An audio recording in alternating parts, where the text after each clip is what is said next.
Nous avançons chaque soir dans la notation des programmes des 5 principaux candidats à l'élection présidentielle. Pour ceux qui auraient la mémoire courte, je rappelle que le cancre de la classe s'appelle Macronor de la Covidie, dont le programme ne vaut que 3 sur 20. Le 4e s'appelle Merluchon, dont le programme ne vaut que 4 sur 20.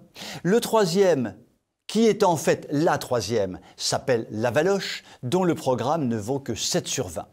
Il ne reste plus que 2 candidats qui sont en tête de classe, Marine et Éric. Eh bien, le second de la classe est en fait une seconde. Il s'agit de Marine. Que vaut son programme? Sur le plan politique, son programme est vraiment séduisant. Qu'il s'agisse du référendum, de la souveraineté, de la sécurité, de l'immigration, de l'islamisation, ce qu'elle propose est franchement positif. Sur le plan économique et social, c'est un peu moins bien.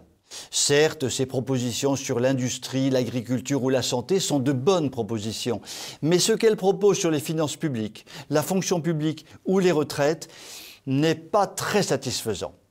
Enfin, sur le plan moral et culturel, son programme est assez lacunaire.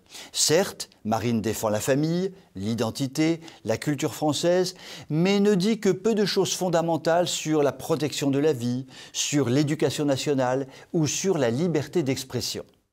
Vous mettez dans le Magimix toutes les propositions de Marine, vous moulinez avec ardeur le tout, et il en sort une note très acceptable de 13 sur 20.